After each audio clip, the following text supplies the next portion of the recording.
அந்த நார்மலா பார்த்த பார்வைக்கும் இப்போ எல்லாரும் விக்ராந்த் பார்க்குற பார்வைக்கும் டெஃபினட்டா வித்தியாசம் இருக்கு. And he deserves it.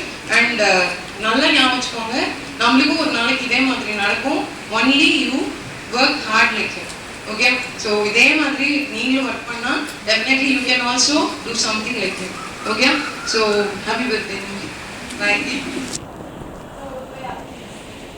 First இந்த கான்வெகேஷன்ல கவர்னர் ஒரு 10 பேர் கொடுக்குற மாதிரி விக்ராந்த் யாராவது ஒரு 10 பேருக்கு புக் இஷ்யூ பண்ணுங்க. இது அவனோட ஃபுல் ஹார்ட் ஒர்க்ல what he got it should go for others also.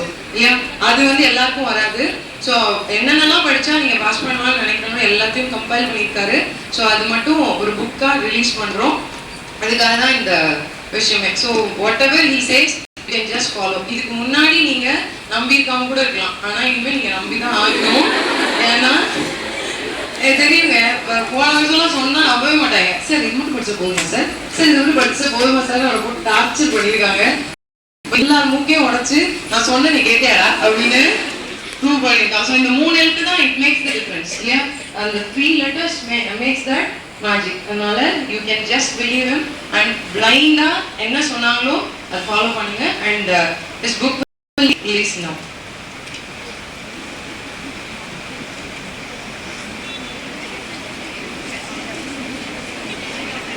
Good afternoon. Thanks a lot. சொல்லியிருப்பாங்க, மேமே நிறைய விஷயம் சொல்லிட்டாங்க. ஸோ திஸ் புக் இதை ரிலீஸ் பண்ணுறதுக்கும் அப்புறம் for giving tips on how to clear films 60 நாளே ஐஏஎஸ் ஆகுது. சாரிங்களே நான் சொல்கிறது தான், அந்த மாதிரி எதுவும் கிடையாது. First we have only some 30 days with us. So இந்த 30 நாளுக்குள்ளே நம்ம என்ன பண்ணலாம் அப்படின்ற மாதிரியான ஒரு சின்ன ஐடியா தான். So they told me very clearly that now you are not a faculty here, just handle them as a guide. So service candidate மாதிரி கொஞ்சம் ஹேண்டில் பண்ணுங்க அப்படின்னாங்க. ஸோ கிளாஸ் எடுக்கிற மாதிரி போகலான்னு நினைக்கிறேன். I wanted to be interactive as possible. ஏன்னா class தான் முக்கால்வாசி மணி நேரம் 2 மணி நேரம்னா நிற்காம எப்பவும் நடுவில் வர ஆர்த்திய மாதிரியே பேசிட்டு இருக்கேன். ஸோ அந்த மாதிரி இருக்க வேணாம். கொஞ்சம் நானும் கொஞ்சம் பொறுமையாக பேச வேண்டியது. நீங்களும் வந்து just try to interact and ask me what are doubts you have. Next thing this book, first இந்த புக்கை வந்து எப்படி அப்ரோச் பண்ணுறது அப்படின்ற மாதிரி முதல் விஷயம் நான் எழுதவே இல்லை. ஒரு 2-3 பேஜஸ் கிடையாது. டோட்டலாக எடுத்து பார்த்தா ஒரு பேஜ் அப்படின்ற மாதிரி வரும். அதை தவிர வேறு எதுவுமே நான் எழுதலை. அதாவது என் எழுத்து புலமையை நான் இதை காட்டவே இல்லை. அதுக்கான ரீசன் இருக்கு. ஏன்னா லாஸ்ட் இயர் நான் கொஸ்டின் எடுக்கிறப்ப என்ன சொன்னாங்கன்னா, நீங்கள் எடுத்த கொஸ்டின் அப்படியே வந்தது. ஆக்சுவலி ரிமெம்பர் ஒரு சில பேர் டெஸ்ட் பேட்ச்க்கு போன டெஸ்ட் பேட்ச்க்கு வந்தாங்க. இந்த டெஸ்ட் பேட்ச்க்கு வந்து எழுதுறதுக்கு முன்னாடி பர்சனலாக நான் ஒரு 2-3 பேர் மீட் பண்ணி, சார் நீங்கள் கொடுத்த அதே வேர்ட்ஸ் அப்படியே வந்தது சார் கொஸ்டின் அப்படின்ற மாதிரி. அவங்களுக்கு நான் கொடுத்த ரிப்ளை ஒன்று தான். ஏன்னா நான் அப்படியே அதே வேர்ட்ஸை ஒரு கவர்மெண்ட் டாக்குமெண்ட்லேருந்து எடுத்து உங்களுக்கு கொஸ்டினில் கொடுத்தேன். அதே டாக்குமெண்ட் வந்து அவங்களும் காப்பி பேஸ்ட் பண்ணி கொஸ்டின் கேட்டிருக்காங்களே தவிர இதுக்கும் என்னுடைய திறமைக்கு எந்த சம்மந்தமும் இல்லை அப்படின்ற மாதிரி சொல்லியாச்சு. The only thing what I have is to identify the source அப்படின்றது மட்டும்தான். அந்த சோர்ஸ் ஐடென்டிஃபை பண்ணி இதே விஷயத்தை நான் இன்னும் ஒரு 1 வீக் உட்காந்து லிட்ரரி கரெக்ஷன் கொடுத்து இது அப்படியே அந்த வேர்ட்ஸ் எல்லாம் கான்செப்ட் மாறாமல் என்னோட ஓன் இங்கிலீஷ்க்கு மாறிட்டு காப்பிரைட் சிஸ்டம்னு கீழே போட்டுருக்கலாம். Right, but I don't want to do that. அதுக்கான ரீசன் இருக்கு. என்னன்னா இதே வேர்டு தான் உங்களுக்கு நாளைக்கு எக்ஸாம்பிள் வரும். So when you are going to see the same words over there, you will be definitely feeling happy and confident. So அந்த கான்ஃபிடன்ஸ்க்காக தான் இந்த விஷயமே. ஸோ இந்த புக்கை படித்தா போதுமா, என்வரான்மெண்ட் ஃபுல்லாக கிளியர் பண்ணிடலாமா, சத்தியமாக முடியாது. ஐ கேன் கிவ் அஷூரன்ஸ் போதும். ஸோ இந்த புக்கை படித்தா உங்களுக்கு என்ன கிடைக்கும் அப்படின்னு பார்த்தீங்கன்னா கம்பைலேஷன் இருக்கு. So you get confidence from that. டெஃபினட்டாக இங்கேருந்து biodiversity conservation and biodiversity and government plans NAPCCலாம் சொல்லுவோம் பார்த்தீங்களா, அதில் extracts everything taken from recent documents அப்படின்ற கான்செப்ட் தான் இங்கே இருக்கு. ஸோ டெஃபினட்டாக அதில் வந்து படிக்கும்போது you will get few questions from that அப்படின்றதான். ஸோ ஒரு கொஸ்டின்ஸ் வருதோ இல்லையோ, என்னை பொறுத்த வரைக்கும் UPSC எக்ஸாமுக்கு போகிறதுக்கு முன்னாடி இன்னொன்று வரணும், கான்ஃபிடென்ட் அப்படின்றது. அதுதான் மோஸ்ட்டாக இருக்காது.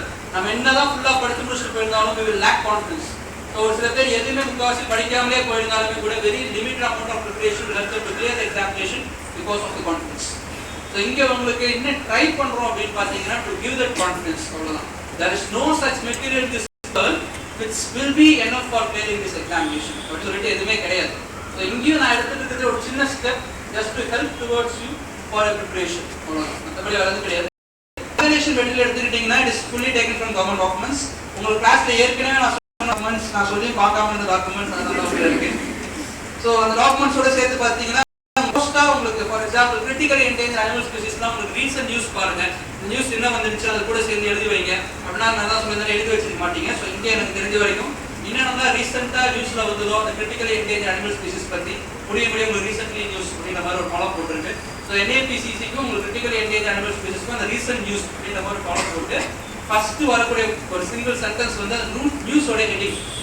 ஸோ அது ரீசென்ட் நியூஸ் போட்டுருக்காங்க, அதை படிச்சா புரியல அப்படின்னா நியூஸோட ஹெட்டிங் போட்டு அதுக்கப்புறம் எல்லாமே கீவேர்ட்ஸ் தான் இருக்கும். there will not be any news there. So உங்களுக்கு என்ன பண்ணணும்னா நியூஸோட ஹெட்டிங் எடுத்துட்டு போயிட்டு நீங்க பண்ணீங்கன்னா ஆட்டோமேட்டிக்கா நியூஸ் ஓடியோல உட்காந்து படிச்சிடலாம் அப்படின்றது. ரைட். நெக்ஸ்ட் பாத்தீங்கன்னா கடைசியா எடுத்தீங்கன்னா அப்பெண்டிக்ஸ் போட்டு given certain list of animals in news from January 2015. என்னென்ன அனிமல்லாம் வந்து நியூஸ்ல வந்ததோ. So Hindu paper, business life இந்த ரெண்டு பேப்பர்ல மட்டும் எந்தெந்த நியூஸ் ஃபாலோ பண்ணா என்னென்ன அனிமல் பேர் யூஸ் பண்ணிருந்தாலும் அந்த அனிமல்ஸ் பேர் தான் எழுதிருக்காரு. ஸோ நெக்ஸ்ட் பாத்தீங்கன்னா list of protected areas news. உங்களுக்கு ஒரு பயோஸ்பியர் ரிசர்வோ வைல்ட் லைஃப் சான்ச்சுரியோ டைகர் ரிசர்வோ நியூஸ்ல வந்துருந்துச்சுன்னா அதோட நேம் லிஸ்ட் போட்டுருக்கு. ஸோ நீங்க லிஸ்ட் எடுத்து பார்த்தீங்கன்னா ஹார்ட்லி சம் 10 to 15 தான் வரும். ஸோ இங்க இருந்து தான் நீங்க என்ன பண்ணணும்னா சொல்ல பார்த்தீங்கன்னா அடிக்கடி நியூஸ்ல வரதை எடுத்துக்கோங்க, அதை நீங்க ஹில்த் பக்கத்துல உட்காந்து பார்த்துக்கோங்க, என்ன அனிமல் ஸ்பீசிஸ் இருக்குன்னு பாருங்க. அந்த மாதிரியான விஷயத்தை நீங்க இங்க இருந்து பண்ணலாம். இது மட்டும் போதுமானு கேட்டீங்கன்னா டெஃபினட்டா போதாது, நீங்களும் போய் தேடி பார்க்கலாம் நியூஸ்ல வந்து தப்பு இல்லை அப்படின்றது. ரைட். எனக்கு தெரிஞ்ச நியூஸ் வரைக்கும் எனக்கு வந்து ஆக்சுவலாக மென்டல் ப்ரிப்பரேஷன் ஐடியாவே பார்த்தீங்கன்னா ஆஃப்டர் கெட்டிங் சர்வீஸ் எனக்கு வந்த பிறகு தான் கிடைக்கும் ஐடியாவே வந்து. ஸோ ஜூலை 4th அப்புறம் ஸ்டார்ட் பண்ண ஒரு விஷயம் தான். In very short time what ever I can do அதான் பண்ணியிருக்கிறது. அதுக்கான ரீசன் என்ன அப்படின்னு பார்த்தீங்கன்னா சர்வீஸ் கிடைக்கிறதுக்கு முன்னாடி நான் இந்த மாதிரி ஒர்க் இந்த மாதிரி கீழே வந்து விக்ரந்த் ராஜா IFS போட்டு ரிலீஸ் பண்ணியிருந்தாருமே உங்களுக்கு அந்த கான்ஃபிடென்ட் வருமா இல்லைன்னு தெரியாது. அதான் நீங்கள் constitution of India IFS IPS IAS மூணுமே ஆல் இந்தியா சர்வீஸ் சொன்னாலுமே நம்ம ஊர்ல என்ன ஆகும்னு பார்த்தீங்கன்னா IAS அப்படின்னா தான் மதிக்கிறாங்க, இல்லைன்னா நமக்கு யாருக்கும் மதிக்க மாட்டோம். உண்மையான விஷயம் அதானே. ஏன்னா நான் பர்சனலாக ஃபீல் பண்ணிருக்கேன். IFS வாங்கிட்டு நான் ஊர்ல போய் எல்லாரும் இப்போ IAS வாங்கிட்டு நான் ஊர்ல போய் அப்படின்னு சொல்றதுக்கு எனக்கு ரெண்டுமே வைட் டிஃப்ரெண்ட் ட்ரீட்மெண்ட். ஆனா ரெண்டுமே திட்டத்தட்ட equal service, equal power, equal salary take home, but both face of IOS than IAS. அதான் உண்மை. ஸோ உங்களுக்கு IOS எடுத்தாலும் இன்னும் நல்ல பவர் இருக்கும், ப்ரிவிலேஜஸ் எல்லாமே அதிகமா இருந்தாலுமே கூட நான் கிளாஸ் அடிக்கடி சொல்ற மாதிரி எனக்கு IAS அப்படியே டாக்குமெண்ட் தான் இருக்கா மக்களுக்கும். அதனால என்ன பண்றாங்கன்னா don't get the credibility on you unless you get these 3 letters behind your name. So இந்த 3 லெட்டர் என் பேருக்கு பின்னாடி வந்தால் அதை பண்ணலாம் அப்படின்ற மாதிரி ஒரு ஐடியா வந்தது. இந்த 3 லெட்டர் பேருக்கு பின்னாடி வந்த பிறகு இதை பண்ணலாம் அப்படின்னு சொல்லி பண்ணலாம். So this one stop here. என்னோட ஐடியா பொறுத்த வரைக்கும் I'm trying to make up a compilation about everything. So இங்கே மோஸ்ட்டாக உங்களுக்கு NCERT பற்றி ஏற்கனவே சொல்லியாச்சு. ஸோ கிளாஸ் நோட்ஸ், NCERT அந்த இன்டர்நேஷனல் டாக்குமெண்ட்ஸ் நாங்கள் டச் பண்ணவே இல்லை. Just only Indian government documents. Right. So இங்கே உங்களுக்கு தெரிஞ்ச வரைக்கும் உங்களுக்கு மோஸ்ட்டாக இதை படித்தா போதும், உங்களுக்கு கவர்மெண்ட் டாக்குமெண்ட்ஸ் கம்பைலேஷன். அண்ட் இதில் பார்த்தீங்கன்னா மோஸ்ட்டாக கான்செப்ட் ஃபுல்லாகவே பேராகிராஃபாக இருக்கும். உங்களுக்கு படிக்கும் போது ரொம்ப வேகா போகிற மாதிரி தோணலாம். But unless you are going to sit and read that paragraph you want understand the value of that. பேராகிராஃபாக போடாமல் பாயிண்டாக போட்டோம்னா இதை விட பெருசாகிடும்.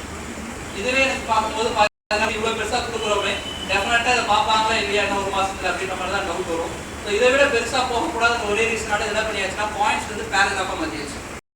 ஸோ இங்கே எந்த பேராகிராஃபும் உங்களுக்கு யூஸ்லெஸ்ஸான பாயிண்ட்ஸ் வச்சிருக்காது, எல்லாமே யூஸ்ஃபுல்லான உங்களுக்கு கொடுக்குது. So please read that paragraphs அப்படின்றது. ரைட். ஸோ இந்த மெட்டீரியல் பார்த்துடலாம். இந்த மெட்டீரியல் பார்க்கறதுக்கு முன்னாடி கோ ஃபார் 30 நாளில் IAS சர்வீஸ். ஸோ இங்கே எடுத்தீங்கன்னா how to clear this preliminary examination. So here since I am not a faculty here, I can have the privilege of discussing about all subjects. எனக்கு பொறுத்த வரைக்கும் இப்போ எல்லா சப்ஜெக்ட்ல 2-3 வார்த்தை எனக்கு தெரிஞ்சது ஏதோ ஒரு அளவுக்கு அப்படின்ற மாதிரி தான். So you can actually if you want you can follow this அப்படின்றது தான். there's nothing like இதெல்லாம் பண்ணீங்கன்னா கண்டிப்பாக இதெல்லாம் பண்ணாதான் கிளியர் பண்ணுவீங்க, இதெல்லாம் எதுவுமே கிடையாது. But all your lack confidence you can actually try this out in 30 days. ஏன்னா மோஸ்ட்டாக நான் இது வரைக்கும் சுத்தமாக படிக்கல, இதுக்கப்புறம் இந்த அட்டெம்ப்டை கொடுக்கலாமா வேணாமான்னு எனக்கு ஒரு டவுட் இருக்குது. அந்த மாதிரி டெஃபினட்டாக நிறைய பேர் இருப்பாங்க இல்லையா, இந்த அட்டெம்ப்டை கொடுக்கலாமா வேணாமா சுத்தமாக படிக்கிற அப்படின்ற மாதிரி. So just 30 days how to approach this examination அப்படின்றது தான் concept. So subjects preliminary history,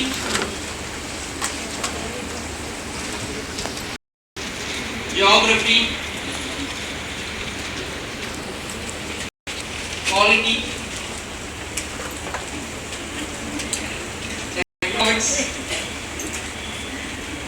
science, environment. To be very frank, last 2 years I think last 2 to 3 years உங்களுக்கு major share science and environment அப்படிங்கிற மாதிரி வந்துட்டு இருக்கு. அதுக்கு நம்ம நிறைய இன்டர்பிரேஷன்ஸ் கொடுத்துட்டு இருக்கோம். லைக் இமேஜஸ் எடுத்துட்டாங்க அப்படின்ற மாதிரி. This year if they want to take a unpredictable step, they can reduce the weightage for science and environment. Right? இது வந்து ஃபேக்கல்டியா பார்த்தீங்கன்னா டெஃபினட்டா சயின்ஸ் அண்ட் என்விரான்மெண்ட் தான் அதிகமாக வரும் அப்படின்ற மாதிரி சொல்லலாம். எனக்கு பர்சனலா என்ன தோணுதுன்னா ஒரு பேக் பிரேக்கிங் மூவா இருக்கணும்னு நினைச்சாங்கன்னா they can do this அப்படின்ற மாதிரி தான். But I'm not very sure whether they will try this out. ஒருவேளை அவங்க வந்து இந்த சயின்ஸோட பார்ட் கம்மி பண்ண போறாங்க அப்படின்னு நினைச்சா வேற எங்க போய் இன்க்ரீஸ் பண்ணுவாங்க அப்படின்ற மாதிரி நெக்ஸ்ட் வரும். ஸோ அந்த இடத்துல they want to go directly, they can go for random current affairs question. So இதுதான் பெரிய ட்விஸ்ட் அப்படின்ற மாதிரி தோணும். ஸோ கரண்ட் அஃபேர்ஸ் சொல்லிட்டா how to read that current affairs அப்படின்ற மாதிரி. ஸோ இங்க என்ன பொறுத்த வரைக்கும் நான் எப்படி பார்க்குறேன்னா they may ask you more questions regarding agriculture. Chances are there அப்படின்றதுதான் ஒரு சின்ன ஒரு ப்ரெடிக்ஷன் தான். அதுக்கான ரீசன் என்னன்னு பார்த்தீங்கன்னா they don't want to reduce the competition among the forest service students. Already they are struggling there. So they don't want these forest service students to concentrate more on polity, history அப்படின்ற மாதிரி நிறைய பேர் நீங்கள் predict பண்ணாங்க. Anyway forest service general studies paper மெயின்ஸ்ல இதெல்லாம் அவங்க படிச்சுதான் ஆகணும். ஸோ நம்ம என்ன பண்ணிட முடியாதுன்னா ஒரே ஐடியா அவங்களுக்கு இதெல்லாம் வராது, ஸோ அவங்களுக்கு சயின்ஸ் மட்டும் தான் வரும், ஸோ சயின்ஸ் வச்சு பார்க்கணும் அப்படின்ற மாதிரி கான்செப்டை படிச்சிருக்கோம். ஏன்னா போன வருஷம் எனக்கு தெரிஞ்ச 2 வருஷமா சயின்ஸுக்கு இம்பார்ட்டன்ட் கொடுத்ததுக்கான ரீசன் சிசாட் அப்படின்ற பேப்பர் வச்சு அதர் கிராஜுவேட்ஸ் வந்து கிளியர் பண்ணிட்டு போயிட்டு இருந்தாங்க. ஸோ கிராஜுவேட்ஸுக்காக அவங்க வந்து சயின்ஸ் கொடுத்தாங்கன்னு பார்த்தீங்கன்னா இந்த வருஷம் CSAT is only qualifying paper. அந்த கான்செப்ட் வச்சு நீங்கள் பார்க்கும்போது now the weightage for science and environment need not do அப்படின்றது. புரியுதா? So next thing we'll start with history. So history படி கேட்டா honestly speaking I followed Sridhar sir notes. So history sir notes தான் history sir பேர் தான் Sridhar sir. அந்த அளவுக்கு நீங்க கன்சிடர் பண்ணிருக்கீங்க. So அந்த நோட்ஸ் ஃபாலோ பண்ணுது. even for ninth examination I followed the same notes. நான் என்ன படிச்சேன் அப்படினு பாத்தீங்கன்னா old NCERT ல modern India, medieval India, ancient India 3 book இருக்கும். அந்த 3 புக் மட்டும் தான் படிச்சது, வேற எதுவும் படிக்கல. apart from that இன்னும் ஓபனா ஒரு சில ஃபீச்சர்ஸ் சொல்லணும்னா படிக்கிறதுக்கு ஈஸியான ஒரு மெட்டீரியல் எதுனா தமிழ்நாடு. ஸோ தமிழ்நாடு ஸ்கூல் புக்ல இருக்க ஹிஸ்டரி வந்து even including world history for prelims cum mains உங்களுக்கு ஹிஸ்டரி எடுத்துக்கிட்டீங்கன்னா Tamil Nadu school book will be very simple source for understanding the concepts. அவ்வளவுதான். So it will not be like Bipan Chandra மாதிரி இருக்காது. அதாவது பெரிய பேராகிராஃப் இதுல இருந்து எப்படி கேள்வி வரும் பார்த்தா கேள்வியே வராது. அதனால ஒரு எழுத்து புனிவாக தெரியுங்களா? ஸோ அந்த மாதிரி பார்த்தீங்கன்னா most of the day it will be stories over that instead of you have to go and search for the points. But in case of Tamil Nadu school books directா உங்களுக்கு to the point வந்து point மட்டும் தான் இருக்கும் அப்படின்றதா. So அப்படி இல்லை அப்படின்னா old NCERT படிக்கலாம். ஏன்னா நியூ NCERT நீங்க எடுத்து பார்த்தீங்கன்னா தெரியும் பிரெஞ்ச் ரெவல்யூஷன் நியூ NCERTலாம் இட் லைக் a story, ஒரு நாவல் இருக்குமே தவிர it only like actual events like causes for French Revolution, course of French Revolution, outcomes of French Revolution எதுவுமே இருக்காது. இதே ஹெட்டிங்ஸ்ல உங்களுக்கு வேணும் அப்படின்னா தமிழ்நாடு ஸ்கூல் புக் இருக்கு. Tamil Nadu school book I think from 7th standard இருந்து படிக்க ஆரம்பிங்க, 8th இருந்து படிக்க ஆரம்பிங்க. சோ நீங்க எடுத்தீங்கன்னா சமச்சீர் கல்வி பிரசன்ட் புக் தான். அதுக்கும் போய் ஓல்ட்லாம் தேடிட்டு இருக்க தேவையில்ல. பிரசன்ட் புக் எடுத்துக்கிட்டாலே ஃபார் எக்ஸாம்பிள் இண்டஸ்ட்ரியலைசேஷன் எடுக்கிறீங்கன்னா causes for industrialisation, course of industrialisation, outcomes of industrialisation இது எல்லாமே இருக்கு. ஸோ நீங்க கொஸ்டின்ஸ் கேட்கறாங்க பார்த்தீங்கன்னா உங்களுக்கு மைண்ட்ஸ்ல அந்த கொஸ்டின் அப்படியே உங்களுக்கு ஹெட்டிங்கா போட்டே கொடுத்துருப்பாங்க. ஜஸ்ட் அந்த பாயிண்ட்ஸ் நீங்க காப்பி பேஸ்ட் பண்ணி எழுத முடிஞ்சாலே போதும், you will get really good marks. So உங்களுக்கு ஹிஸ்டரி பார்த்தீங்கன்னா அதான் மேட்ரு. அது இல்லாமல் how to approach this, because எனக்கு வந்து பார்த்தீங்கன்னா மிடில் இந்தியா வராது, எனக்கு ஏன்ஷியன்ட் இந்தியா வராது அப்படின்ற மாதிரி நிறைய பேர் இருப்பாங்க. Because we are always thought about this modern India. Modern India மட்டும் நம்ம ரொம்ப நல்லா பிடிக்கும். ஏன்னா அதில் பார்த்தீங்கன்னா நிறைய நம்ம படத்தில் பார்க்குற விஷயங்கள் ரைட் அதெல்லாமே வந்துட்டு இருக்கும்.